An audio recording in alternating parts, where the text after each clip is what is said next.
आप देख रहे हैं, मैं हूं अबुल नसर इकबाल। बिहार में केंद्रीय मंत्री और बीजेपी सांसद गिरिराज सिंह की भागलपुर से शुरू हुई हिंदू स्वाभिमान यात्रा 2 दिन पहले किशनगंज में समाप्त हो गई। लेकिन अररिया में बीजेपी सांसद प्रदीप सिंह के बयान से सियासी तूफान खड़ा हो गया है। अररिया में प्रदीप सिंह के बयान के खिलाफ भारी विरोध प्रदर्शन हुआ।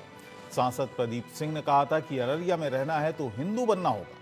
उनके इस बयान के बाद विपक्ष हमलावर हो गया। तेजस्वी यादव ने तो यहां तक कह दिया कि मुसलमानों के खिलाफ कोई कुछ बोलेगा तो हम ईंट से ईंट बजा देंगे।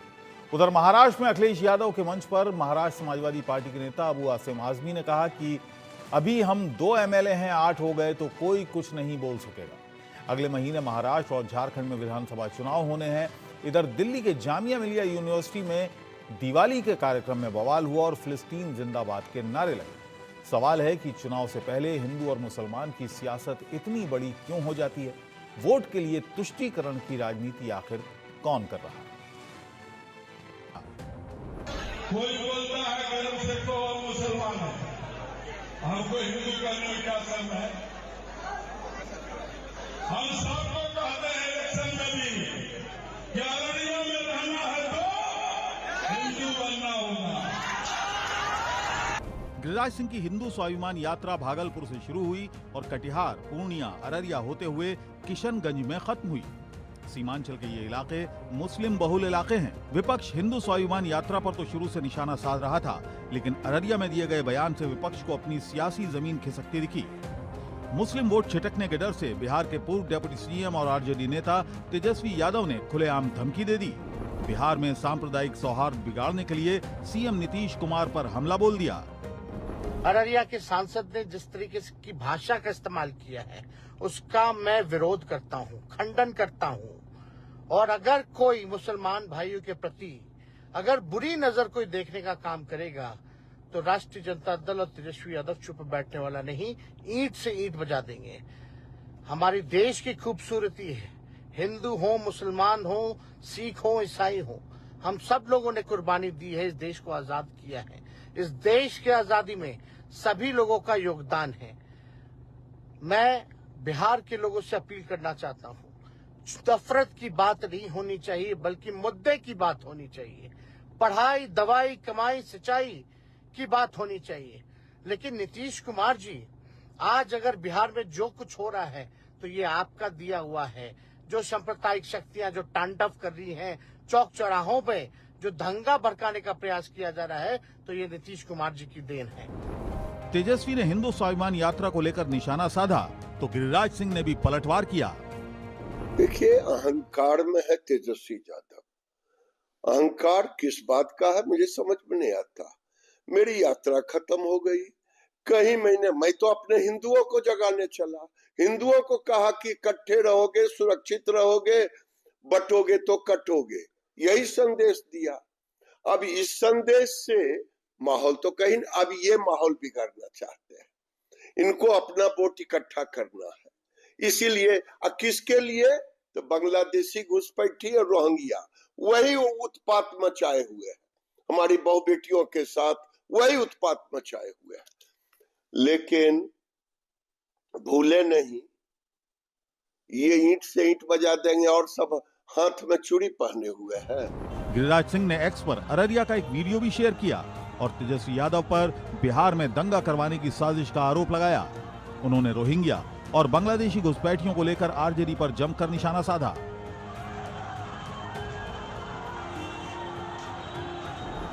दरअसल अररिया में दिए गए प्रदीप सिंह के बयान के बाद माहौल बिगड़ गया।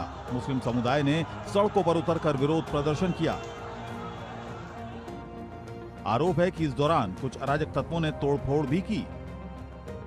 अररिया की आबादी 30 लाख है। यहाँ मुसलमानों की आबादी करीब 43% है।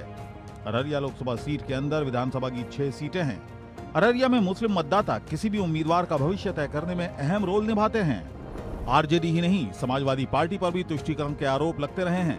अगले महीने झारखंड और महाराष्ट्र में विधानसभा चुनाव होने हैं। अखिलेश के मंच पर महाराष्ट्र समाजवादी पार्टी के अध्यक्ष अबू आसिम आजमी का दिया बयान भी काफी चर्चा में है।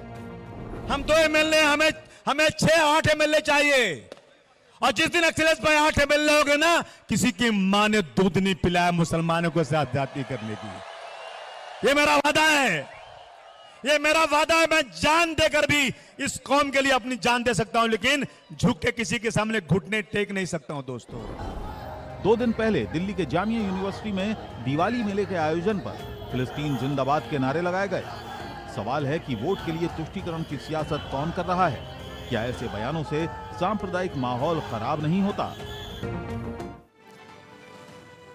तो सांसद प्रदीप सिंह ने जो बयान दिया उस पर हंगामा हुआ, अररिया में प्रदर्शन हुए और उस पर प्रदीप सिंह की सफाई भी आई। उन्होंने क्या कुछ अपनी सफाई में कहा ये बयान देने के बाद, वो भी आपको सुनवाते हैं। 2 दिनों से लगातार मेरे खिलाफ दुष्प्रचार कर रहे हैं हमारे विपक्ष के लोग। अपना राजनीतिक रोटी सेकना चाहते हैं, लेकिन मैं अररिया वासियों से कह देना चाहता हूं, खास करके अल्पसंख्यक भाइयों के लिए,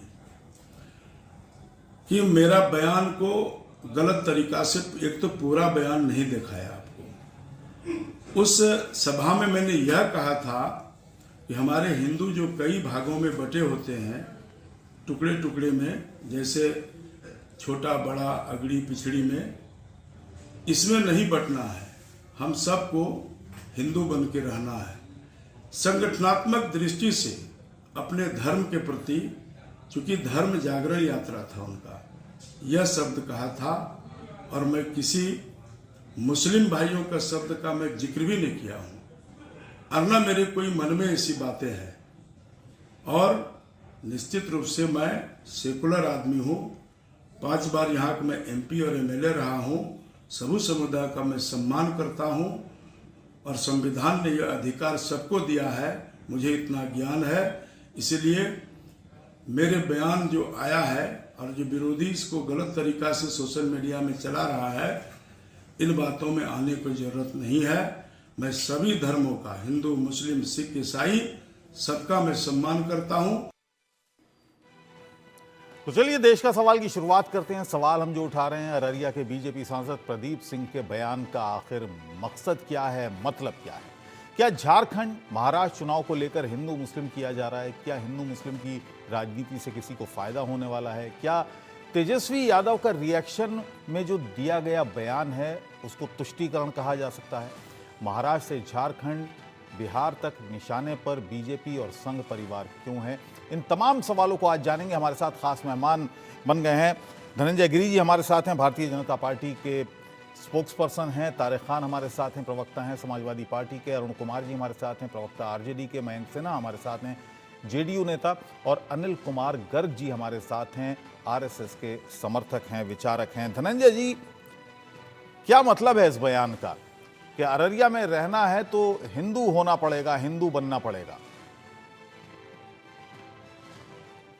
उन्होंने कहा कि जातियों में नहीं बटना है, अगड़ा पिछड़ा नहीं, ऊंच नीच का भेदभाव नहीं, आप समग्रता में हिंदू बन करके हिंदू संस्कृति को, चूंकि हिंदुत्व क्या है, हिंदुत्व अवधारणा है जो डेमोक्रेसी के बेसिक अवधारणा है, वो हिंदुत्व है जो कहता है एकम सत विप्रम बहुधा वदन्ति। सत्य एक है, उसको पाने के रास्ते अलग अलग हो सकते हैं।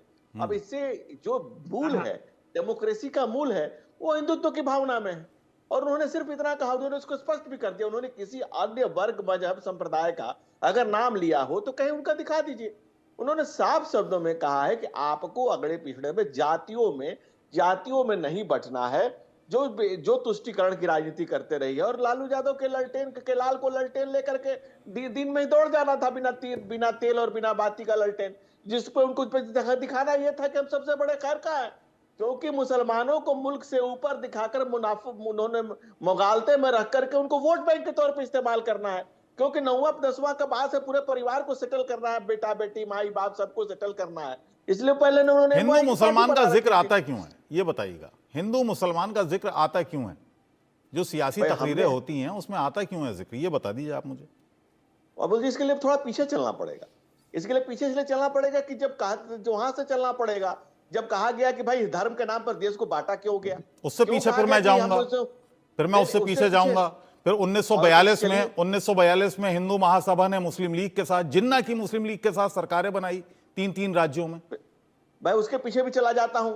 जब अल्लामा इकबाल ने कहा कि चीनो अरब हमारा, हिंदुस्तान हमारा, मुस्लिम है वतन है सारा जहां हमारा, उसके आगे वर्तमान में चले आइए, 49 इस्लामिक देश है, कहीं डेमोक्रेसी की अवधारणा हो, एक देश का नाम बता दीजिए। आप तो बहुत हम बड़े भारत की आलिम बात हैं, कर बहुत रहे बड़े हैं। अब पत्रकार हैं। आप नहीं, मैं पूरे 49 भारत से भी पाकिस्तान, नहीं, भारत आप से ही चले गए पाकिस्तान ना, अलग हुआ। आप भारत से एक मिनट जी। अव्वल जी, भारत से ही पाकिस्तान अलग हुआ, भारत से ही बांग्लादेश अलग हुआ। ये ऐतिहासिक तथ्य है कि जब जब जहां जहां हिंदू घटा है, तब तब वहां वहां देश बटा चलिए, है, ठीक और है। इसका डाटा मौजूद है। और मेहमानों लेकिन के मैं वक्तव्य आपसे लेंगे। जिस मुद्दे पर आप यहाँ लोग चर्चा कर रहे हैं, जी। इसको अंजाम तक आने दीजिए।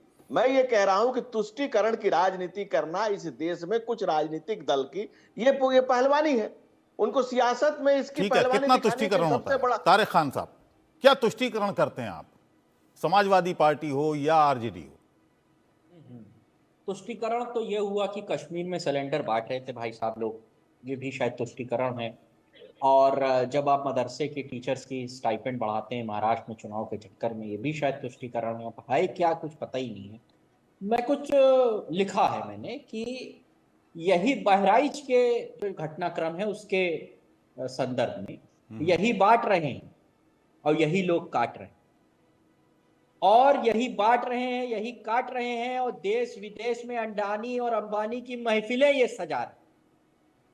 ठीक है, उसके आगे क्या कह रहा हूं कि पुरानी आदत है, वही पुरानी आदत है, उसी को आजमा रहे हैं। भैया समझ लो, ये फिर से बंटवा रहे हैं, कटवा रहे हैं और उल्लू तुम्हें बना रहे हैं। अच्छा, ये ये जनता कविता है। लिखी है आपने?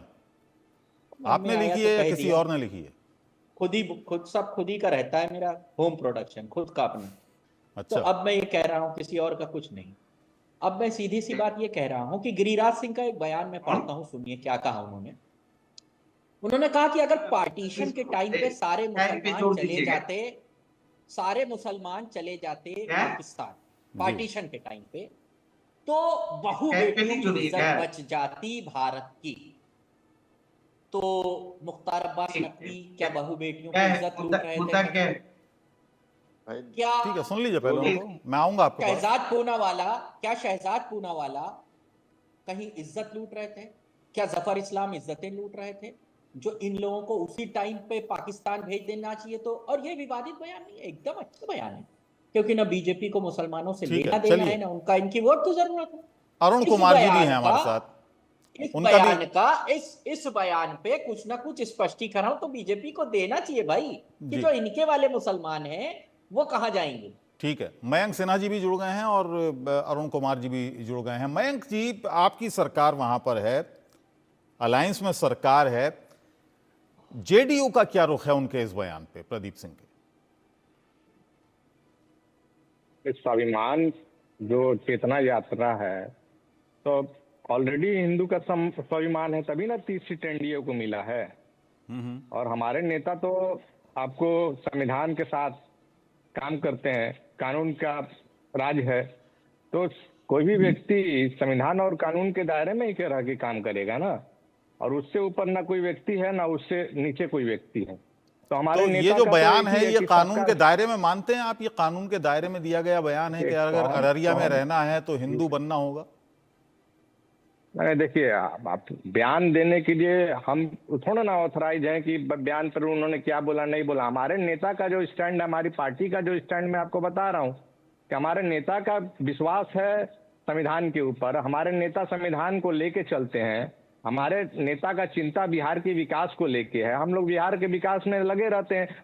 और इससे पहले भी उन्होंने वहाँ के प्रदेश अध्यक्ष जो जी हैं भारतीय जनता पार्टी के, उन्होंने भी तो भारतीय जनता पार्टी का स्टैंड तो बहुत क्लियर है वहाँ कि उनका ये अपना पर्सनल यात्रा है। भारतीय जनता पार्टी का तो कोई वो यात्रा है नहीं, वो तो उनका पर्सनल यात्रा है। अब पर्सनल यात्रा में उन्होंने अपना सारा चीज बहुत ही पहले स्पष्टीकरण भी दे चुके हैं दिलीप आदरणीय वहाँ के माननीय ये तो बड़ा कन्वीनियंट सी बात कर रहे हैं आप। एक केंद्रीय मंत्री यात्रा निकालते हैं, यात्रा चल रही है, उसमें तमाम बीजेपी के नेता जुट रहे हैं और आप ये कह रहे हैं कि उनकी पर्सनल यात्रा है। ये कैसा बयान है? नहीं, पर्सनल यात्रा ही है ना। बीजेपी का थोड़ा ना कोई पार्टी के प्लेटफॉर्म का यात्रा है। भारतीय जनता पार्टी के प्रदेश माननीय प्रदेश राजनीति में पर्सनल कुछ नहीं होता सर। क्या राजनीति में में पर्सनल क्या होता है? उन्होंने अपना पर्सनल क्या बिल्कुल पर्सनल होता है। है। कोई व्यक्ति कोई पूजा पाठ करता है तो उसका पर्सनल नहीं है क्या? कोई दिखा पूजा के पाठ करता है करता है, क्या? ठीक है, लेकिन ये कोई यात्राएं करता हैं, कोई राजनीतिक करता यात्रा है वो कर रहे हैं, जो तो अपना ये पर्सनल नहीं हो अब सकती कोई ना। भी यात्रा अपना कर रहा है, वो कर रहा है, वो अपना पर्सनल यात्रा कर रहे हैं, नहीं कर रहे हैं, उसके ऊपर कानून के ऊपर अगर कोई अरे बात सर, होगी ये तो बिहार से न्याय अररिया संगत तक की कार्रवाई ट्रेन होगा। की यात्रा थोड़ी है कि पर्सनल यात्रा है, बाकायदा अररिया में- पर्सनल यात्रा है। अररिया में- भागलपुर, किशनगंज, अररिया, ये तमाम रूट एक बनाया गया है उसका, तो ये पर्सनल यात्रा कैसे हो सकती है? भारतीय जनता के पार्टी के प्लेटफॉर्म पर भी यात्रा कर रहे हैं क्या? और उसके लिए तो ये हमारे माननीय प्रवक्ता बैठे हुए हैं, आदरणीय प्रवक्ता चलिए। भाई बताएंगे कि चलिए, वो भारतीय जनता मैं पार्टी पता की कर यात्रा है कि लूंगा, मैं नहीं है। पता कर लूंगा। अरुण कुमार जी का टेक ले लूंगा। अबुल जी, अरुण मैं कुमार आपको जी, जवाब दे देता हूँ। जी, अबुल बताइए। जी, मैं आपको जवाब दे देता हूँ। छोटा, फिर मैं अरुण जी के पास जाऊंगा। गर्ग साहब भी हमारे साथ हैं, इंतजार कर रहे हैं। बता दीजिए आप धनंजय जी। देखिए, भारत में यात्राओं का चलन है। बुद्ध की यात्रा रही है, महावीर की यात्रा रही है, चतुर्मास यात्राएं होती हैं, जैन मुनि सालों भर यात्रा करते हैं। अगर किसी की स्वतंत्र चेतना ने उससे कहा कि आप यात्रा करिए और स्वाभिमान के लिए यात्रा कर रहे हैं, स्वयं का आदर कर रहे हैं, वो किसी का निरादर में एक शब्द नहीं बोले हैं, किसी के खिलाफ कुछ नहीं बोले हैं। और अररिया के सांसद प्रदीप सिंह ने कहा कि हिंदू होकर रहना होगा, अर्थात ये कि जातियों में नहीं बंटना होगा। आप बताएं कन्वर्जन में क्या हिंदुत्व में भी कोई कन्वर्जन है? हिंदू होने का तो कोई मेथड ही नहीं है। आप हिंदू पैदा होंगे, इसके अलावा कोई मेथड नहीं है। तो हिंदू होने का तात्पर्य सिर्फ इतना था कि आपको जातियों में नहीं विभक्त होना होगा। अगर जीसस ने कहा है half truth is more dangerous than fact, अर्ध सत्य झूठ से ज्यादा खराब चीज है। और दूसरा, आप एक प्रवक्ता से पूछ रहे थे कि लिख के लाए हैं कि लिखवा के लाए हैं। जो दूसरे से शेर लिखवा के लाते हैं, मुंह खोलते हैं तो तकल्लुस में मार खाते हैं। तो ये इस तरह की घटना है, और इस तरह की चीजों को छोड़िए, फैक्ट पर आइए। फैक्ट क्या है? गिरिराज सिंह ने हिंदू स्वाभिमान यात्रा की है, उनके निजी चेतना का विषय है, और ये पार्टी प्लेटफॉर्म पर नहीं था। चलिए, बिल्कुल अरुण कुमार जी, प्रवक्ता ने भी आपको अरुण जी, ईंट से ईंट बजा देंगे, ये तेजस्वी यादव का रिएक्शन आया, ईंट से ईंट बजा देंगे। सर, यहां पर कोई झगड़े तो नहीं हो रहे ना सर कि ईंट से ईंट बजाएंगे? राजनीतिक मतभेद होते हैं। संदर्भ आपको समझना पड़ेगा नासिर जी। और हमारे आदरणीय नेता तेजस्वी यादव जी ने ठीक ही तो कहा, जो भी व्यक्ति गंगा जमनी तहजीब को तहस नहस करने का प्रयास करेगा तो उस व्यक्ति का या संगठन का ईंट से ईंट तो बजा देंगे। किसने इजाजत दे दिया? मेरा संविधान तो ये नहीं कहता, मेरा धर्म तो ये नहीं कहता कि आप नफरत फैलाओ, जहर बो, भाई भाई में लड़ाओ। हमारे साथी भारतीय जनता पार्टी के बैठे हुए अभी लंबा चौड़ा एकदम प्रवचन दे रहे थे कि भाई गिरिराज सिंह गए हैं, यात्रा पर निकले हैं, किसी का अनादर तो नहीं करते। अरे भैया, बयान नहीं सुन रहे हो? पूरा देश सुन रहा है। और कह रहा है एक साथी कि उनका पर्सनल है। पर्सनल क्या होता है? भारत सरकार में आप मंत्री हैं, संवैधानिक पद पर बैठे हुए हैं, संविधान का शपथ लेकर आप और यात्रा पर निकले हुए हैं। वो भी हिंदू मुस्लिम मंदिर मस्जिद की बात कर रहे हैं, कह रहे हैं हिंदुस्तान में हिंदू खतरे में है। अरे भाई, खतरे में कैसे है? गिरिराज सिंह खतरे में अगर रहता सनातन या हिंदू, तो आप बरका जो है ना टिक्की बांध कर नहीं चलते।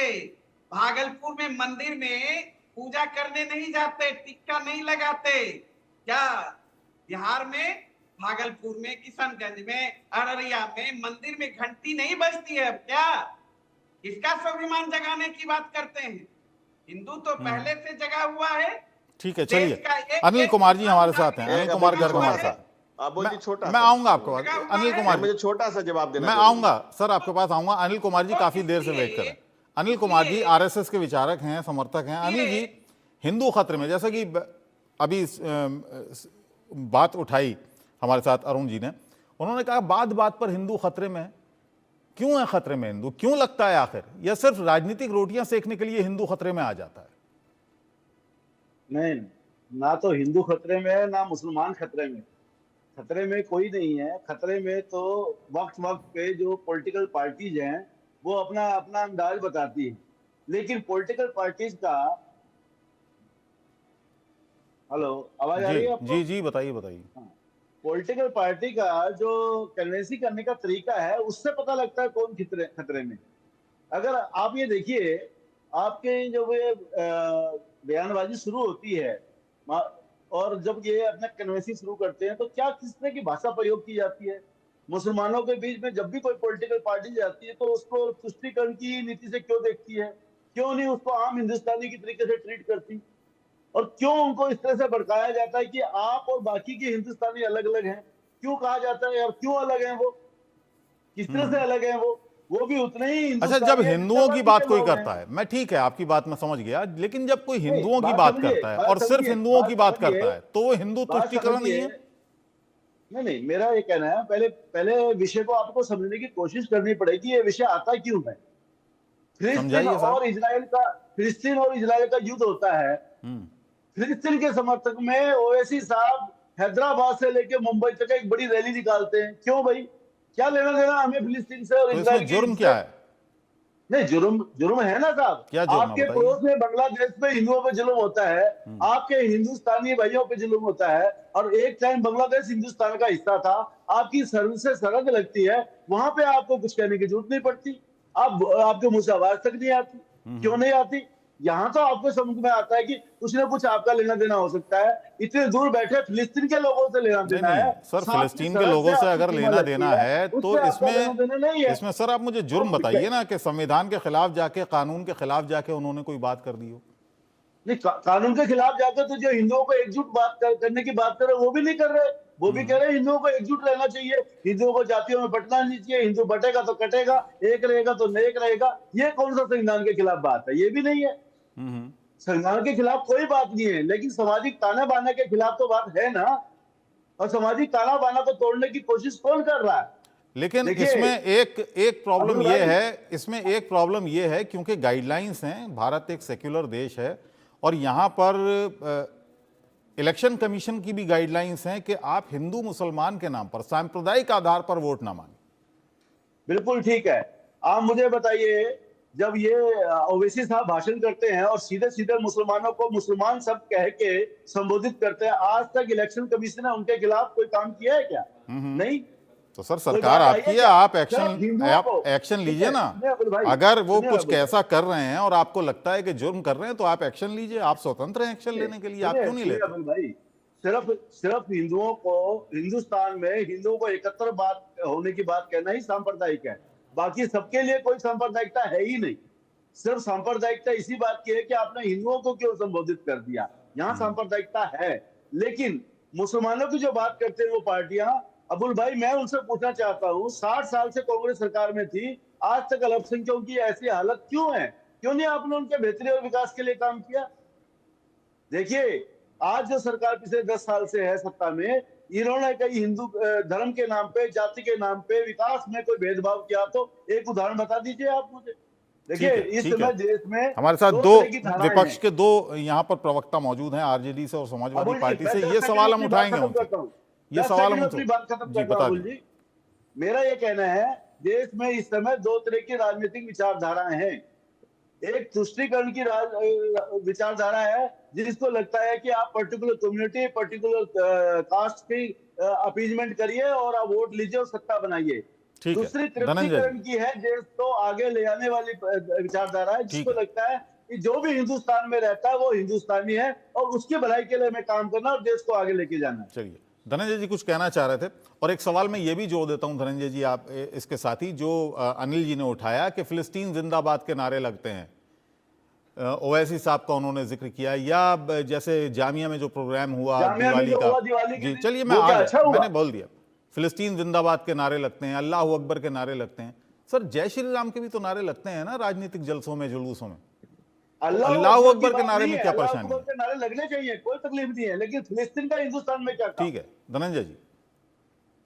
नहीं, उस पर तो वाजपेयी जी ने कहा है कि भगवान राम के नाम पर बोलो कब मैंने अत्याचार किया, दुनिया को हिंदू करने कब कब मैंने नरसंहार किया। कोई बताए काबुल में जाकर कितनी मस्जिद तोड़ी। सत सत मानव के हृदय जीतने का मेरा निश्चय, हिंदू तन मन हिंदू जीवन, रग रग हिंदू मेरा परिचय। हमने कब कहा?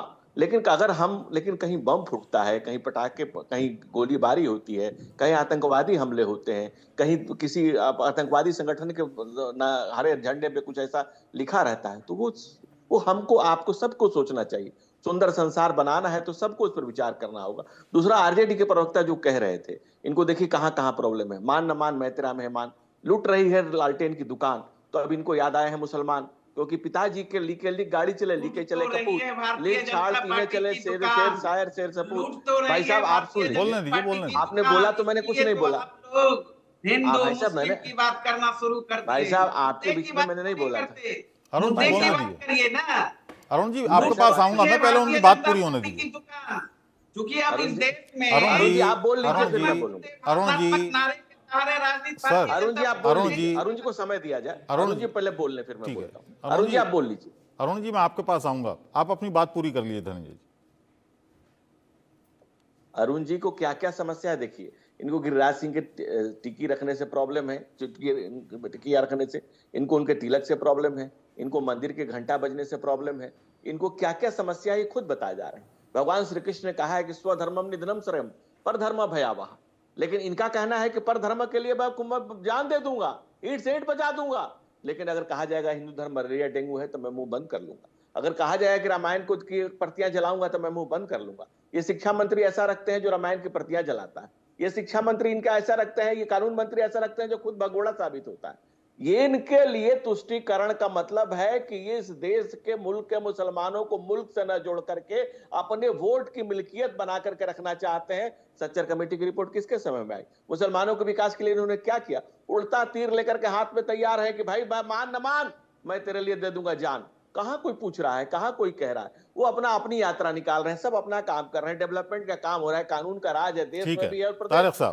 तारिक साहब ये बताइएगा, जैसा कि जो भी धनंजय साहब ने कहा, धनंजय जी ने कहा कि मान ना मान मैं तेरा मेहमान, तरक्की के लिए कोई काम नहीं होता है। और अबू आसिम आजमी वहां पर मुंबई में कहते हैं कि आज हम 2 हैं, अगर 8 हो गए तो मुसलमानों की तरफ कोई आंख उठाकर भी नहीं देख सकता। किसी को मारने के लिए तो कहा नहीं। ये कह रहे हैं त्रिशूल भी रखो, जरूरत पड़ सकती है। किससे लड़ना है? पाकिस्तान चले लड़े, गिरिराज सिंह चले आगे, अखंड भारत बनाए, बांग्लादेश पाकिस्तान अफगानिस्तान सबसे कब्जा करें, चलें। कौन मुसलमान रोक रहा है इनको? पीछे नहीं चलेगा, इनके लब्बैक नहीं कहेगा। ठीक है चलिए, आप है दम गिरिराज सिंह से, चले ना, बढ़े आगे। अखंड भारत की बात करते हैं, कह रहे हैं त्रिशूल रखिए। किससे? आप किस देश में किससे लड़ने की बात कर रहे हैं? किन लोगों की बात कर रहे हैं? किसको एड्रेस कर रहे हैं? आपको पता है आप किसको एड्रेस कर रहे हैं? और दिक्कत सामाजिक ताना बाना तब बिगड़ता है जब आप कहते हैं कि लड्डू की दुकान देखकर खरीदो। जब आप दिल्ली में मेहंदी लगाने वाली जो मुसलमान औरतें हैं उनको मार के वहां से भगा देती हैं, और ऐसे लोगों को आप प्रोत्साहित कर रहे हैं देश में नफरत की आग लगाकर कि आप मुसलमानों से मेहंदी मत लगवाओ। उत्तर प्रदेश में योगी आदित्यनाथ कहते हैं कि बाहर नाम लिखो और नौकरों का भी नाम लिखो, ताकि ये पता चल जाए कि ये दुकान दलित की है, ताकि उसमें जो लोग दलित के यहां नहीं खाना चाहते, मनुस्मृति को मानने वाले लोग, उस दुकान में जाकर खाना ना। ये बनाना चाहते हैं, ये कहना चाहते हैं। आपका ही नेता कह रहा है, आपका ही नेता कह रहा है कि हिंदू नहीं हो, अगर यहां रहना है तो हिंदू बनना पड़ेगा। धनंजय ये घटनाएं तो बड़ी हैं। देखिए ये बात तो तारिक साहब जो कह रहे हैं, ये घटनाएं तो बड़ी हैं। नहीं अपिल जी, मैं मुनाफिक और मक्कार लोगों की बात नहीं कर रहा हूं। अगर उसमें ये जोड़े होते कि उस थूक करके रोटी सानने वाले का को भी अरेस्ट किया गया और पेशाब कर करके जूस बेचने वाला भी कोई पकड़ा गया, उन दोनों के नाम भी बताए होते तो मुझे बड़ा लगता कि जहीं अब आप दूसरी तरफ लेकर जा रहे हैं। आप मेरी बात सुन लीजिए, मेरी बात पूरी सुन लीजिए। मैंने बीच में मैं बबल जी किसी को बीच में चलिए पहले पूरी बात करिए आप। मैं अगले से भी यही शराफत की उम्मीद रखता हूं। मैं कह रहा हूं कि अगर अपना नाम बताने में दिक्कत क्या है, अपना नाम बताने में आपको दिक्कत क्या है? अगर किसी की दुकान पर और दलित की बात कर रहे हैं, एएमयू में आरक्षण क्यों खत्म कर दिया भाई दलितों का? जामिया मिलिया में क्यों खत्म कर दिया आरक्षण कर दलितों का? 75 साल तक बाबा साहब डॉक्टर भीमराव अम्बेडकर के दिए गए संविधान से जम्मू कश्मीर में दलितों का आरक्षण नहीं मिला। और जब बांग्लादेश में हुआ तो दलित पूछा कि भाई तुम दलित हो, तुम हटो, तुम पिछड़े हो, तुम हट जाओ, मुझे सिर्फ हिंदू। हिंदू कहां हिंदू? हिंदू का मतलब अगड़ा पिछड़ा दलित स्वर्ण सारे लोग हिंदू हैं। और ये मुनाफिक और मक्कार आपकी देश की जनता जान गई है, और ये हिंदू समझ रहा है। आपकी पीड़ा यहीं पर शुरू हो गई है। और जब कह रहे हैं कि दुकान के बाहर अपना नाम लिखो, तो अपने नाम से क्यों शर्मसार है भाई? अपने नाम की तरह बदनाम क्यों है भाई? अपने नाम का गुमान क्यों नहीं है भाई? और आपके अब्बू जवाब देना चाहते हैं। अखिलेश जी के अब्बू, अखिलेश जी के अब्बू, नाम का अखिलेश जी, एक मिनट, अखिलेश जी के अब्बू उनके बगल में खड़ा होकर के कह रहे हैं कि भाई मैं 8 हो जाएंगे तो कोई माई का लाल। भाई क्या दिक्कत है? इतने देखिए, आप एंकर 9% महोदय से से 18% हो गए, मेरी 20% रिक्वेस्ट हो गए, ठीक है। कहाँ किसी को ठीक है दिक्कत है? धनंजय जी, कहाँ किसी एक की तो मैं समस्या आपको है? बताऊं कि आप हर आदमी के एक आरोप, हर आदमी के बाद आपने तारिक साहब बीजेपी के प्रवक्ता को हाथ जोड़ के 5 सेकंड की रिक्वेस्ट है जी। हर प्रवक्ता के बाद आपने बीजेपी के प्रवक्ता को बोलने का मौका दिया है। अगर एवरेज टाइम निकाला जाए तो हम लोगों के डबल निकल के सर आए। अभी टाइम इसलिए है, रिक्वेस्ट अभी टाइम है, हाँ, आराम से बोलिएगा। आप बहुत अच्छे एंकर हैं, मैं आपसे सर कह रहा आप हूं, थोड़ा बोलिएगा, प्रायोरिटी आप बनाते हैं। बहुत है टाइम अभी, बोलिएगा, जरूर बोलिएगा। मैं तो धनंजय जी से बस एक बात कहना चाह रहा हूं, आपने कई मिसालें दी, थूक के रोटी खिला रहे हैं, थूक के पानी पिला रहे हैं। सर ये जो नैरेटिव बनाने वाली एक नहीं, अरेस्ट हुआ है लोग, जरूर इस पर बयान सर, दिया अरेस्ट गया है भाई, अरेस्ट हुआ है, बयान दिया गया है, उसका वीडियो गाजियाबाद में एक महिला अरेस्ट हुई, गाजियाबाद में एक जी। महिला अरेस्ट हुई जो अपने पेशाब देखिए- में आटा गूंदकर रोटी खिला रही थी, वो मुसलमान बिल्कुल, नहीं थी। देखिए- तो आप नहीं, मैं ये नहीं इसको कह रहा हूं। मुसलमानों से क्यों जोड़ रहे हैं? अबुल जी, आप एक अबुल जी, नैरेटिव पेश करने अबुल की जी, कोशिश कर रहे हैं। अबुल जी एक मिनट, अबुल जी मैं एक मिनट भी ड्यू रिगार्ड 1 सेकंड चाहता हूं। जी। क्या मैंने थूक में आटा रोटी मिलाने वाले को या क्या मुसलमान शब्द का इस्तेमाल किया? क्या आप मेरा वीडियो चला के देखिए, क्या मैंने मुसलमान बोला है? क्या मैंने बोला है, हाँ या ना में मुझे जवाब चाहिए। भाई आपने नाम का जिक्र किया ना? नहीं, बिल्कुल नहीं कहा मैंने कि किसी नाम धर्म लिखना जरूरी है, संप्रदाय का नाम नहीं नाम बोला। क्यों छुपा रहे हैं? नहीं, मैंने किसी का नाम नहीं लिया, मैंने यही तो किसी कला धर्म का है, नाम नहीं सर लिया। यही तो कला है। नहीं, कला आप नहीं, मुसलमानों का ये नाम नहीं लेते, सच्चाई है, आप मुसलमानों का नाम सीधे नहीं लेते। आप नहीं, आप कहते हैं रोहिंग्या, आप कहते हैं मैं तो सीधा कहता घुसपैठिया, हूं, मैं तो सीधा कहता और हूं, सीधा हम यही निशाना मानते होता हैं। है दरअसल मुसलमानों पर। हम कहां कहते हैं? नहीं, आप समझ रहे हैं ऐसा, हमने तो कभी नहीं कहा, हमने कभी नहीं कहा। हम तो कहते हैं कम से विभ्रम बहुधा वदंती, हम तो यही कहते हैं। हम कहां कहते हैं कि यही किताब है? चलिए ठीक है, आपने एक सवाल उठाया, अरुण कुमार जी, कई बार हुकूमत रही आरजेडी की बिहार में, आप मुझे कोई बुनियादी काम बताइए जो मुसलमानों के लिए किया हो, लालू यादव ने, तेजस्वी यादव ने, आपकी पार्टी ने। अनेकों काम किए हैं, इतिहास गवाह है, गिनाने लगूंगा तो आपका एक गिना दीजिए ना, एक ही पूछ रहे हो आप, 2-3 गिना दीजिए, एक ही पूछ दीजिए होगा। अनेकों बता काम करने का काम अरे तो बताइए ना भाई, अनेकों काम है। अरे 2 ठो बता दो और भाई। ये तो बताइए, आप लोग मुद्दे की बात बता दो भाई, मुद्दे की बात क्यों नहीं करते? सर मुद्दे की बात है, मुद्दे पर ही बात हो रही है, एकदम मुद्दे पर बात हो रही है। मैं अरे बीच में टपकिए नहीं, एकदम मुद्दे पर बात हो रही। 2 ठो काम बता दो भैया, मुद्दे की बात करिए ना, बीच में 2 ठो बता दो भैया, 2 ठो। अरे भैया, फिर मुस्लिम देख आयोग लीजिए, का गठन ये लालटेन में जिस तरह से तेल नहीं है, उसी तरह से इनके पास कोई काम नहीं है। बिना तेल का लालटेन और बिना काम के काम लोग हैं। किसने किया? आपको जानकारी नहीं है? दर्जनों काम है, हजारों काम है। अरे 2 ठो बताओ ना भाई। मैं तो बता रहा हूँ, बताइए। बिहार सरकार में मुस्लिम आयोग का गठन किसने किया? आपने किया क्या दिया? मुस्लिम आपने किया है क्या? मुस्लिम आयोग नाम की कोई चीज होती है क्या? अल्पसंख्यक आयोग है बिहार में। अल्पसंख्यक आयोग मुस्लिम आयोग नहीं होता मेरे मित्र। अल्पसंख्यक सिख भी है, जैन भी है, बौद्ध भी है। और अभी पिछले 17 और 21 सेक्शन से बना है, जरा बता सकते हैं अल्पसंख्यक आयोग किस सेक्शन से बना है? के लिए आरक्षण बढ़ाने का काम किया, पिछड़ों के लिए, अति पिछड़ों के लिए, आदिवासियों के लिए 75% आरक्षण का सीमा बढ़ाने का काम किया। उसमें दलित भी है, मुस्लिम भी है, हर वर्ग के लोग हैं। क्या ये काम नहीं है क्या? बढ़ाकर वही केंद्र सरकार अरे भाई को 2 ठो काम बता दीजिए, 2 ठो काम गिना रहा हूँ, ये काम गिना रहा हूँ। ये तो नीतीश जी ने किया, आरक्षण बढ़ाया। भागीदारी मुसलमानों की हमने तय की बिहार में। कहाँ, किसको तय किया? हर जगह, लोकसभा में। अब बोलिए, आप देख लीजिए। नहीं देखिए,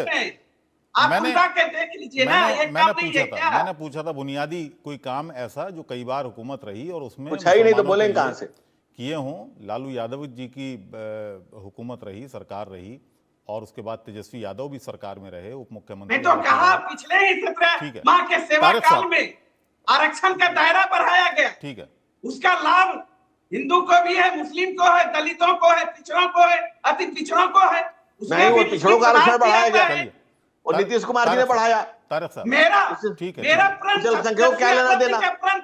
तेजस्वी यादव जी का प्रण था। ठीक है, जिस प्रण को अरुण जी केंद्र सरकार ने लटकाने का काम किया, अभी तक 9वीं अनुसूची में जारी नहीं डालने का काम किया, इसलिए उससे लाभ दलितों को होगा, पिछड़ों को होगा, अरे भाई, पिछड़ों को ठीक है, होगा, तारक साहब। आदिवासियों को होगा। ठीक है अरुण जी, पेट में शांत दर्द रहिए। है अरुण जी, आपको। अरुण जी, अरुण जी, इसीलिए सर, तो मुद्दे की बात नहीं करते। ठीक है, अबुल जी, आपने अरुण जी का दुखती रग दबा दिया है। अरुण जी, बेचारे के पास कहने के लिए कुछ नहीं अरुण जी, है, बौखलाए और शांत बिलबिलाए रहिए। हैं। अरुण जी, शांत विभाग रहिए। के मंत्री हैं। अरुण जी, अरुण जी, शांत अब हो रहिए, गया, सर। बिलबिला लिया, अब काम अरुण लायक जी, बिलबिला लिया, हो अरुण गया। जी, शांत रहिए। तारक साहब, लगातार समाजवादी पार्टी की तरफ से बीजेपी पर ये आरोप लगते हैं कि वो संप्रदायवाद को बढ़ावा देती है, सांप्रदायिक राजनीति करती है, हिंदू मुसलमान कराती है। लेकिन अगर हम देखें राजनीति में पीडीए क्या है, ये भी तो एक तरह का समाज को एक अलग रुख देने की राजनीति है, समाज को बांटने की राजनीति है। इसको आप क्या कहेंगे? बाबा साहब ने आरक्षण क्यों कराया दलितों को? हिंदू ही रहने देते, दलित को आरक्षण दिलाया ना। नहीं, हिंदू और दलित PDA हिंदू के है। जब- मैंने एकदम घोर आई ऑब्जेक्ट, दलित हिंदू है। एक सेकंड, आई ऑब्जेक्ट, एक उनकी सेकंड। बात पूरी आई होगी। ऑब्जेक्ट, आई नहीं, नहीं अबुल जी, नो नो बाबा नो साहब की नो, 22% नहीं अबुल जी, अब एकदम ऑब्जेक्शन हाँ, है, ठीक मेरा है। ऑब्जेक्शन है। आप अपना ऑब्जेक्शन, दलित हिंदू है। नहीं, मैं सुनने को तैयार नहीं। दलित, पिछड़े, आदिवासी सब हिंदू है। बंद कराइए इनका माइक।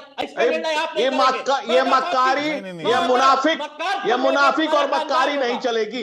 दलित, पिछड़े, ओबीसी, आदिवासी, अगड़ा सारे के सारे हिंदू हैं, सबके सब हिंदू हैं। इसको चुप धनंजय जी, धनंजय जी, नहीं, मैं मक्कारी नहीं सुनूंगा। धनंजय नहीं अबुल जी, नहीं, कुछ चीजें नाकाबिले आपकी बर्दाश्त जब है। बारी आएगी तब आप बोलिए। नहीं नहीं, मैं नाकाबिले बर्दाश्त है। आपकी जब बारी आएगी तब आप बोलिएगा। दलित हिंदू है, पिछड़े हिंदू है, देखिए सर, ओबीसी हिंदू है। आप काफी बोले। नहीं नहीं नहीं, मक्कार को मैं नहीं बोलने दूंगा। मैंने आपको मक्कारी नहीं सुनूंगा मैं। नहीं, मक्कारी नहीं चलेगी। नहीं, एक तो ये मक्कारी नहीं चलेगी। नो नो, इस पर मुझे व्यक्तिगत होना भी मंजूर है। इस मक्कारी पर मुझे व्यक्तिगत होना भी मंजूर है। दलित भी हिंदू है, पिछड़े भी हिंदू है, इसका म्यूट कराइए। ये मक्कारी नहीं मैं चलने दूंगा। चलिए पहले उनको बोलने दीजिए। चलिए ठीक है, नहीं, मैं ये बोलने, ठीक है क्या? मैं इस पर घोर ऑब्जेक्शन है। दलित भी हिंदू है। नहीं है, तू कर ऑब्जेक्शन। पहले मैं बोलूंगा तब तू बोलेगा, तेरे बीच में नहीं बोला। अरे तू ता करेगा। तू तलाक मत बोलिए।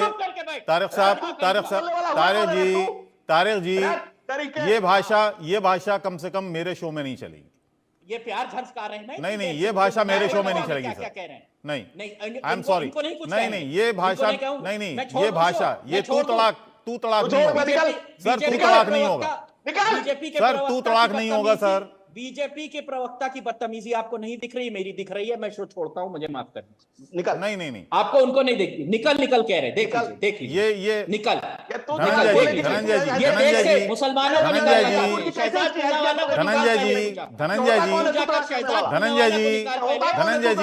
धनंजय जी, आप उसी लाइन पर बोल रहे हैं सर, आप उसी लाइन पर बोल रहे हैं धनंजय जी। मुझे आपको भी अब म्यूट करना पड़ेगा। ये तू तड़ाक मैं अपने शो में बिल्कुल इजाजत नहीं दूंगा ये करने की। पूरा देश देख रहा है सर, थोड़ा सा तो लिहाज होना चाहिए आप लोगों में। आप अपनी पार्टी को रिप्रेजेंट कर रहे हैं यहां पर बैठकर। देश की जनता क्या देखेगी कि हम किसको वोट देते हैं, किन लोगों को नुमाइंदा चुनते हैं। कुछ तो थोड़ी सी आंखों की शर्म रखिए सर। अबुल जी, हाफ मिनट समय चाहता हूँ, हाफ मिनट। मैं पहले उनको नहीं सर, पहले उनको बोलने दीजिए, पहले उनको अपनी बात करिए। हाफ मिनट, उसके बाद वो बोले, मैं कुछ नहीं बोलूंगा। हाफ मिनट, अपनी बात कहता, बात हाफ मिनट, चलिए हाफ मिनट, मैंने आधा मिनट चाहिए। चलिए तारक साहब, कैसे हाफ मिनट? पहले मैं बोलूंगा, मैं बोल रहा था। चलिए ठीक है, शो खराब मत करिए सर प्लीज। मेरा दोनों से, आप दोनों से रिक्वेस्ट है, आप दोनों से एक मिनट शांत हो जाइए। आप दोनों से सर, आप दोनों से ये बीजेपी। चलिए मैं मयंक सिन्हा जी के पास जाऊंगा। मयंक सिन्हा जी के पास पहले आप तीसरे के पास जाइए, इसको नहीं बोलने देंगे। आप पहले मुझे बुलवाइए। ठीक है, मयंक सिन्हा जी के पास चला जाऊंगा। मैं चुप हूं, तीसरे को मयंक जी, इतना हंगामा हुआ अररिया में, इतना हंगामा हुआ, अभी तक नीतीश कुमार का कोई बयान नहीं आया, आपके मुख्यमंत्री का कोई बयान नहीं आया। क्या मजबूरी है? देखिए, सबसे पहली बात कि जो भागलपुर का दंगा हुआ वो किसके राज में हुआ था? उसके बाद मुख्यमंत्री पहले आज की बात कर लीजिए सर, पहले आज की बात कर लीजिए। हम भागलपुर के दंगे और दुनिया भर के आप दंगे गिनाएंगे, उनकी बात मत करिए। इस टॉपिक से जुड़ा हुआ मुद्दा है। जब ये बात पूछ रहे हैं कि भाई, तो और न्याय किसके समय में मिला? इंडिया की सरकार में। एनडीए की सरकार में ना न्याय मिला। हमारे नेता ने न्याय दिलवाया भागलपुर के दंगा पीड़ित लोगों को, उनकी जमीनें चली गई थी, घर चला गया था, सब कुछ उजड़ गया था। कांग्रेस पार्टी और राष्ट्रीय जनता दल के माननीय मुख्यमंत्री बने लालू जी उस फाइल को दबा दिए। न्याय हमारे किसकी सरकार ने दिया? तो इनका केवल इनका चलिए ठीक है, मुख्यमंत्री होने के नाते अररिया में जो कुछ हुआ उस पर कुछ कहना चाहिए ना नीतीश कुमार को। इतना हंगामा वहां पर हो रहा है, बताइए क्या हो गया? लॉ एंड ऑर्डर कुछ बिगड़ा है क्या? नहीं, वहां पर जो हंगामा बिगड़ गया, मतलब लॉ एंड ऑर्डर बिगड़ने का इंतजार करेंगे आप? लॉ एंड ऑर्डर बिगड़ने का इंतजार करेंगे आप? कानून का राज है, किसी का वहां तोड़फोड़ भी सर, तोड़फोड़ भी हुई, वहां तोड़फोड़ भी हुई है। कोई तोड़फोड़ नहीं हुई है और किसी प्रकार का कोई हानि नहीं है। न्याय के साथ विकास हमारे नेता का संकल्पित है, एकदम बिल्कुल हमारा नेता संकल्पित है। और ठीक है, संविधान का ना 1 इंच इधर ना 1 इंच इधर ना कोई कर पाएगा हमारे नेता के राज में। मैं आपको बता देता हूँ, ये सरकार बिल्कुल न्याय के साथ विकास और कानून का राज स्थापित करने वाली सरकार है। एनडीए के साथी हमारे जितने लोग हैं सभी लोग कानून के दायरे में रह के चलते हैं, चलिए कानून का काम करते हैं। ठीक है, बिहार सरकार के तमाम मंत्री कानून के दायरे में रह के काम करते हैं। भारतीय जनता पार्टी कानून के दायरे में रह के वहां काम करती है एनडीए के सरकार में।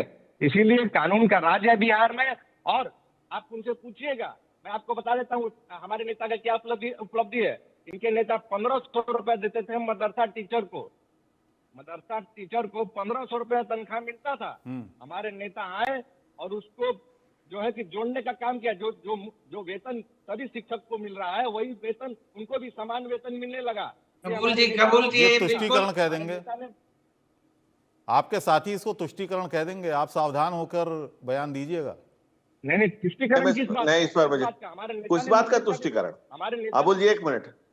अबुल जी जो बात आप कह रहे हैं उस पर समय हमें भी मिलनी चाहिए, बहुत समय दे रहे हैं। अरुण जी आऊंगा आपके पास, अरुण जी आऊंगा आपके पास। पहले तारिक खान साहब को बोलने दीजिए। ठीक है, तारिक खान साहब की बात अधूरी रह गई थी, उनको बोलने। देखिए, सीधी सी बात मैं ये कह रहा हूँ, आपने पूछा ये पीडीए क्या है जी। देखिए, पीडीए आत्मा है देश की। क्यों? क्योंकि आरक्षण जो शिक्षक हैं जिनकी नियुक्ति होनी है उनको दे दीजिए उनका अधिकार, ओबीसी पिछड़ों को। जब वोट लेना होता है तो आ जाओ, मिल जाओ, हिंदू हूं। हम कह रहे हैं कि जातिगत जनगणना करा कर सबको सबका अधिकार दे दीजिए, तो नहीं, उनको अधिकार नहीं देना है, वोट ले लेना है उनसे, फिर उन्हीं को मरवा देना है। मरा कौन दंगे में? वही मरा। आप तो अपने बच्चे को विदेश पढ़ने भेजते। और हजारों सालों तक हिंदुस्तान में मनुस्मृति के मानने वालों ने एक घड़े से पानी नहीं पीने दिया, पीठ पे झाड़ू बांध के चले वही समाज के लोग। उसके हक और अधिकार की बात करना तो आप हिंदू मुसलमान की बात करते हो। अच्छा, एक बात बताइए, बुद्ध भी है, क्रिश्चियन भी है, बुद्धिस्ट का झगड़ा रहा हिंदुओं से पुष्यमित्र सोम के टाइम से, उसके बाद क्रिश्चियन ने यहां पर राज किया, मुसलमान ने भी यहां पर रहे, उन्होंने भी राज किया। झगड़ा सिर्फ मुसलमान से दिखाया जाता है, क्यों? वोट के लिए। बुद्धिस्ट से नहीं दिखाया जाता, उनका वोट ही नहीं है, क्रिश्चियन का भी वोट नहीं है। लेकिन मुसलमान से लड़ाई दिखाई देना, सबसे जो लेटेस्ट हमारे ऊपर अत्याचार किया भारतीयों के ऊपर, हिंदू मुसलमान की कोई बात नहीं, वो अंग्रेज थे, क्यों उनकी बात नहीं होनी चाहिए? नहीं होनी चाहिए। जीरो अत्याचार किया उन्होंने? नहीं किया, बहुत किया। लेकिन बात सिर्फ मुसलमान से झगड़े की स्थिति इसलिए पैदा की जाती है ताकि हिटलर और मुसोलिनी को मानने वाले लोग कहते थे कि अगर दुश्मन न हो तो आर्टिफिशियल दुश्मन पैदा करो, ठीक है, दिखाओ कि कोई दुश्मन है। उसी को अब धनंजय जी को बोलने दिया कि ये मुसलमान। चलिए ठीक है, अब धनंजय जी को मैं जवाब बीच में नहीं बोलता हूं, ये बीच में कूदे थे, मैं किसी के बीच में नहीं बोलता। चलिए ठीक है, ये कुछ भी कहेंगे मैं सुनूंगा, उसको सुनना सीखना चाहिए। मैं और थोड़ा भाषा पर भी संयम रखिएगा। चलिए धनंजय, भाषा मेरी कोई अबुल जी, कितने अंग्रेजों के दलालों के वंशजों को समय आप देंगे जिसको न तो देश से प्यार है न संविधान से प्यार है? अरुण जी, जब मैं आपके पास आऊंगा तो आप बोलिएगा। अब भाषा देख लीजिए। ये अरुण जी बोल रहे थे, आरजेडी के प्रवक्ता। अब आपके साथी हैं सर। अब वो भी है, इसको कहने धनंजय जी, अब जहर की शीशी से आप सुगंध की उम्मीद तो कर नहीं सकते हैं। ये राष्ट्रीय जहरीला दल है, तो ये लोग ये राष्ट्रीय जहरीला दल है, तो ये जहरीली बात बोल रहे हैं, तो इसमें कौन सी बड़ी बात के लिए था जिसका कोई देश की आजादी में भूमिका नहीं। अरुण जी, संविधान का विरोध करने वालों के लिए था, झंडा का विरोध करने वालों के लिए था। अरुण जी, पहले उनको बोलने दीजिए, अपनी बात रखने दीजिए। सर मैं आऊंगा आपके पास। देखिए, अनिल कुमार जी के पास सबसे कम गया हूं सर, और आप मुझसे शिकायत कर रहे हैं कि मेरे पास कम आए। आप बोल लीजिए, आप धनंजय जी जवाब दे दीजिए। अरुण जी, अभी कोई सपा के प्रवक्ता भाई कह रहे थे असहमतियों का सम्मान लोकतंत्र है और हमारे पुरखों ने असहमतियों की फसल बोई है, लहलहाता हुआ लोकतंत्र उसी की बानगी है। मैंने अपनी बात पे जो कहा मैं उसी पे कायम हूँ। इस देश के पिछड़े, अल्पसंख्यक, दलित सबको लेकर के चलना प्रधानमंत्री नरेंद्र मोदी ने हमारा मंत्र दिया है। इस देश के नहीं, दुनिया के सबसे बड़े नेता है आज की। सबका साथ, सबका विकास, सबका विश्वास, सबका प्रयास, और हम उसी को लेकर के चलते हैं। लेकिन अगर आप इसमें बांटने की बात करते हैं, अगर आप कहते हैं कि दलित हिंदू नहीं है, पिछड़े अल्पसंख्यक, पीडीए की बात, हम तो सबका बात कर रहे हैं। लेकिन जो पीडीए की बात करने वाले वो परिवार से बाहर कहां जा रहे हैं? उनके हर लिस्ट में परिवार के लोग ही रहते हैं। तो ये सबसे बड़ी मक्कारी है ना, सिर्फ परिवार की बात करना, बात समाज की कर रहे हैं। जैसे आप आरजेडी की जो हजारों साल की बात कर रहे थे, अरे जिनका इतिहास ही 1000 साल का नहीं, वो हजारों साल की बात कर रहे हैं। अरे और एक बड़े आलिम जुनैद ने कहा है कि जिन्हें खुद की खबर नहीं, खुदा का एड्रेस बताते नहीं, तो उस पर तो अखिलेश यादव जी का बयान आ गया ना।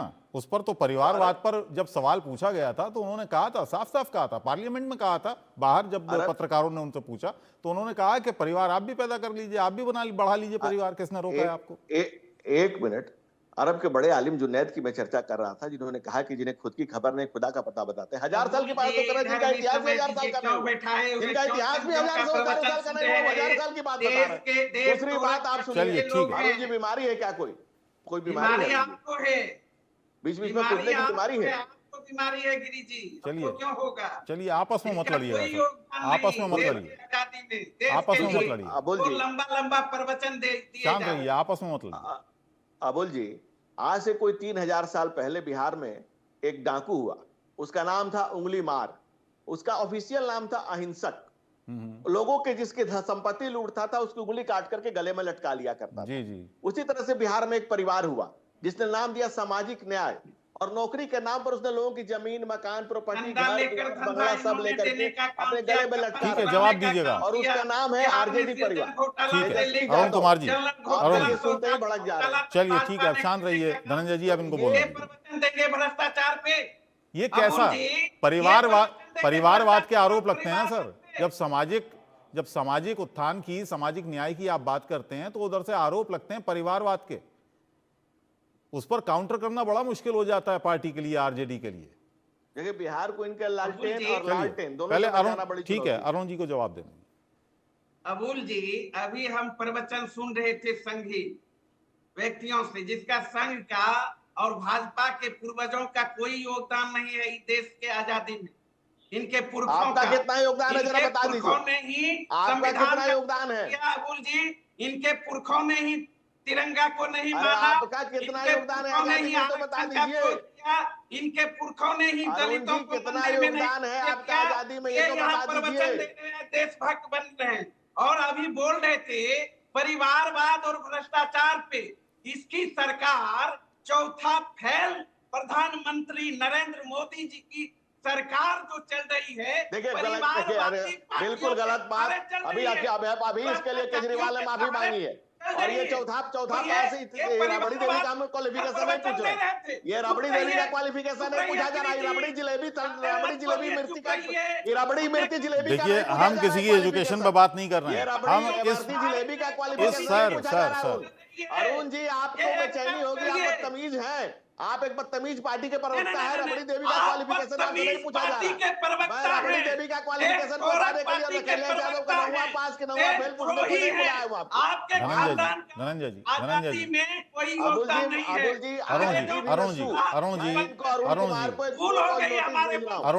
अरुण कुमार को आपके चैनल के माध्यम से नोटिस कर रहा हूँ। अगर बोलने नहीं आता है तो मुंह से बोला जाता है, अगर मुंह से बोलने नहीं आता है तो ऐसे लोगों को बुलाया करिए। अगर मुंह से बोलने नहीं आता है ना बोलना करो। अगर बोलने नहीं आता है उनको अरुण जी, चलिए राबड़ी देवी के रबड़ी छाप रबड़ी जलेबी में बात करने के लिए धनंजय जी शांत। बदतमीज को किसने प्रवक्ता बनाया? बदतमीज को अगर बोलने नहीं आता है इस ललटेन छाप को, तो आप क्यों इसको लेकर आते हैं? उसमें भी पढ़े लिखे लोग हैं, मानता हूँ। ठीक है, अनिल जी, निशाने पर बीजेपी के साथ साथ निशाने पर आरएसएस रहती है, और आरएसएस पर यह आरोप लगते हैं कि ये सारे मुद्दे आरएसएस बनाकर भारतीय जनता पार्टी को देती है और भारतीय जनता पार्टी उसको राजनीतिक रूप से आगे बढ़ाती है। ये आरोप आरएसएस पर लगते हैं। अबुल जी, जितना मैं आरएसएस को जानता और समझता हूँ जी, आरएसएस कभी ऐसा काम नहीं करती जो पर्दे के पीछे होता हो और सामने ना होता हो। आरएसएस का एक ही एजेंडा है, देश और देश और देश।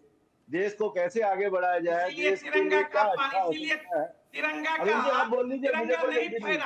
अनिल जी, क्या कारण था? अरुण जी देखिए, अनिल जी सबसे कम बोले, तिरंगा नहीं फहराया।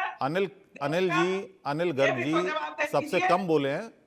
थोड़ा सा उनको बोलने दीजिए जी। अबुल जी, मुझे ऐसे बोलने की आदत नहीं है और ना ही मैं ऐसे बात करता हूं। नहीं। अरुण जी सर, आप फिर बोलने लगे बीच में सर, आपको मैंने बहुत मौका दिया सर। बिल्कुल नहीं प्लीज। और हमको जब मौका मिला तो बीच में खुदक पड़े संघी। चलिए ठीक है, कोई भूमिका अनिल जी किसी के बीच में नहीं बोले। डेवलपमेंट में अनिल जी किसी के बीच में नहीं बोले।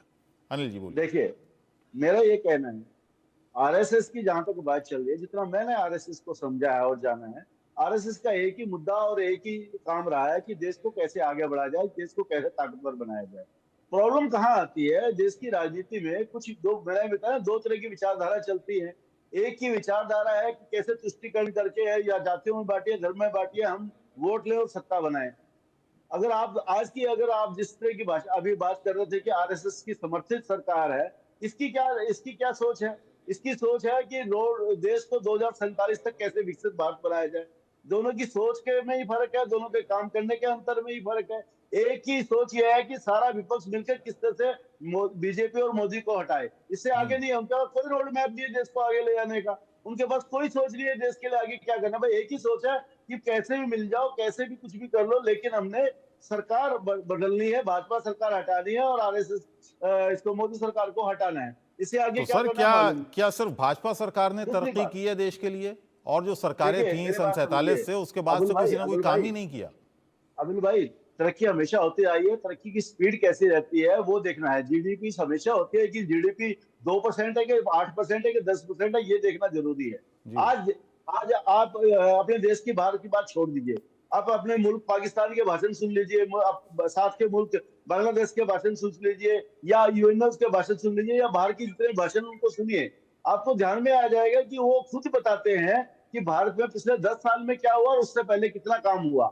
लेकिन एक बात तो आपको माननी पड़ेगी ना, अगर पाकिस्तान भी ये चाहता है कि मोदी सरकार हट जाए और वापस दूसरी पहले वाली सरकार आ जाए, वो हमारे फेवर में काम करेगी, तो इसका क्या मतलब समझा जाएगा? आप भी समझ सकते हैं, समझना चाहिए। जहां तक सवाल है, आरएसएस को हमेशा इस तरह से पोर्ट्रेट किया जाता है कि ये मुसलमान विरोधी है। मैं आपकी जानकारी में दे देता हूं अबुल भाई, एक संगठन है मुस्लिम राष्ट्रीय मंच, मैं उसका भी कार्य करता हूँ। 10 लाख से ज्यादा उसमें राष्ट्रीय स्वयं सेवक संघ के मानने वाले सदस्य हैं मुस्लिम राष्ट्रीय मंच के, और पूरे देश भर में है। अबुल जी, वो मुसलमान प्रवचन सुनने के लिए नहीं आए हैं। अबुल जी, अब ये मुद्दे की बात करिए, हम संघ का प्रवचन मुद्दे की बात तो अरुण कुमार जी आपने बता दी। आप देश के प्रधानमंत्री को चौथी दिन बताया और अपने मुख्यमंत्री समझा, उन्होंने कहा था मैं सिग्नेचर करना सीख गई हूं, ऐसे तो आपने मुख्यमंत्री। चुनाव चल रहे हैं, 2 राज्यों में चुनाव चल रहे हैं और उत्तर प्रदेश में भी 10 सीटों पर चुनाव होने। बहुत बहुत धन्यवाद आप सभी का। और जैसे जैसे कि शुरुआत में ही मैंने कहा था कि जब चुनाव करीब आता है तो ये हिंदू मुसलमान वाला जो फैक्टर है एकदम से बहुत बड़ा हो जाता है। तरह तरह के बयान आते हैं, तरह तरह की घटनाएं होती हैं और चुनाव में भुनाने की कोशिशें शुरू हो जाती हैं। देश का सवाल में आज इतना ही। कल आपसे फिर मुलाकात होगी। इंडिया न्यूज़ पर खबरों का सिलसिला जारी रहेगा। नमस्कार।